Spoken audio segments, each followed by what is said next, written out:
Jadi salah satu yang penting harus kita perhatikan itu adalah masalah wudhu. Karena gak sah sholat seseorang kalau wudhunya tidak benar. Dan dari sekian sifat wudhu, yang sempurna adalah yang diriwayatkan oleh Utsman, Khalifah ketiga radhiyallahu ta'ala anhu, ketika ia mempraktekkan bagaimana cara Rasulullah SAW berwudhu. Nah, hari ini insyaAllah kita mau coba praktekkan bagaimana wudhu yang diriwayatkan oleh Utsman radhiyallahu ta'ala anhu. Disebutkan bahwasanya Utsman bin Affan, ia meminta dibawakan air untuk dia berwudu, mencontohkan. Nah, kita coba ya. Nah, wudunya Rasulullah SAW adalah sifat kamil yang sempurna. Bagaimana? Disebutkan dalam riwayat, ketika Utsman sudah dibawakan wadah untuk berwudu, Utsman bin Affan radhiyallahu ta'ala anhu memulai dengan mencuci tangannya. Nah, kita kalau nggak pakai wadah, pakai keran, berarti bisa langsung dibuka kerannya. Tentu lihat hemat airnya ya. Jadi nggak terlalu banyak.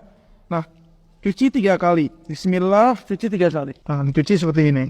1, 2, 3.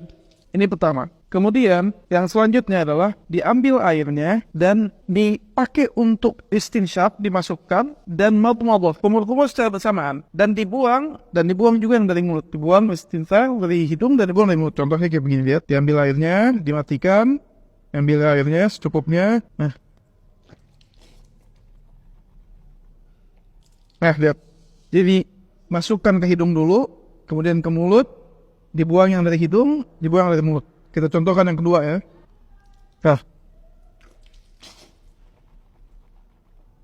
Nah, itu lihat. Contoh yang ketiga ya. Ambil lagi airnya, matikan. Nah, dibuang. Kemudian yang selanjutnya disebutkan bahwasannya Utsman bin Affan radhiyallahu anhu mengambil air tangannya untuk membasuh wajahnya. Diambil airnya, dibasuh wajahnya. Nah, seperti ini. Dalam bagian punya jenggot, itu disunnahkan, dalam riwayat disebutkan Rasulullah mentahlil. Tahlil itu di sela-sela ya jenggotnya. Apalagi yang jenggotnya itu tebal. Seperti anak ini, jenggot tebal itu di sela-sela. Diambil lagi airnya, dibasahkan wajahnya. Cuci lagi. Diusap. Dan wajah itu termasuk yang ghasal. Ghasal itu artinya apa? Dicuci, bukan hanya sekedar diusap. Apa bedanya diusap dengan dicuci? Dicuci itu airnya mengalir. Seperti ini.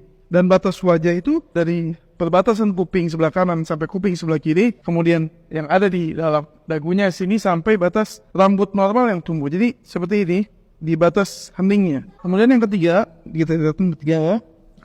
Cuci lagi seperti ini. Lihat. Ini 3 kali. Kemudian setelah itu diambil air lagi di tangannya, dibasahkan tangannya. Bisa dengan diambil seperti ini. Dibasahkan sampai siku semuanya, di sela-sela jarinya sampai siku, ilal mirfaqain, ini 1 kali, atau bisa dengan dibuka airnya sedikit, kemudian dibasahkan. Betul-betul basah tangannya. Ini yang kedua dan ini yang ketiga. Nah, begitu juga sebelah kiri. Yang sebelah kiri, jika kita pakai jam, kalau jamnya longgar bisa kita pastikan, tapi kalau kita memastikan air itu kena, maka kita bisa buka jamnya. Kita berwudu lagi seperti ini. Nah, pastikan tiap bagian kena, terutama sikunya kita. Dan cara memastikannya dengan mengusap setiap bagian dengan air. Ini 3 kali. Kemudian, adapun kepala, Allah katakan wamsahu biru'usikum. Dan usaplah bagian kepala kalian. Nah, kalau kepala, itu nggak perlu diambil airnya kayak begini, tuh dibasahin, diguyur. Tapi yang dimaksud wamsahu, yaitu mengusap dengan sisa air yang ada. Jadi dibuang airnya, ada sisa air di tangan, maka disebutkan dalam riwayat Utsman bin Affan bahwasanya Nabi memulai dari muqaddam atau dari pertama kali rambutnya, dari batas wajahnya itu, mulai sampai ke belakang seperti ini. Ila qafah. Qafah itu bagian sampai bagian leher belakangnya, kemudian dikembalikan lagi. Waddahuma, dikembalikan lagi. Nah, ini sekali. Bisa diputus atau dilanjut ke kuping ini diputus, kemudian dilanjut ke kuping. Sekali. Bisa juga langsung disambung ke bagian kepala, kemudian kuping. Jelas ya? Untuk perempuan, sebagian ulama seperti Imam Syafi'i mengatakan itu yang wajib itu biru'usikum sebagian. Tapi wallahu a'lam, sifat yang sempurna semua bagian dari depannya dan belakangnya diusap ya, ila qafah. Jadi sama seperti yang laki-laki, dari depan sampai ke belakang lagi. Kemudian kaki. Adapun kaki ini maka dicuci. Cuci seperti apa? Seperti ini, dibuka airnya, dihemat, kemudian di sela-sela bagian-bagian dari kemari kakinya. Nah, sampai ke ka'ab. Seperti ini, di sela-sela bagian kakinya.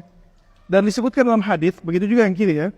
Kata Rasulullah, wailul lil aqab minan nar. Kata Rasulullah, wail, celaka dari bagian-bagian kaki, mata-mata kaki yang enggak kena wudu. Jadi enggak sempurna sampai tidak terbasahi. Nah, itu kurang lebih cara wudunya Rasulullah SAW yang sempurna, yang diriwayatkan oleh Utsman dan diriwayatkan oleh Imam Bukhari, Imam Muslim, dan Ashabus Sunan. Wallahu ta'ala a'lam bishawab. Assalamualaikum warahmatullahi wabarakatuh.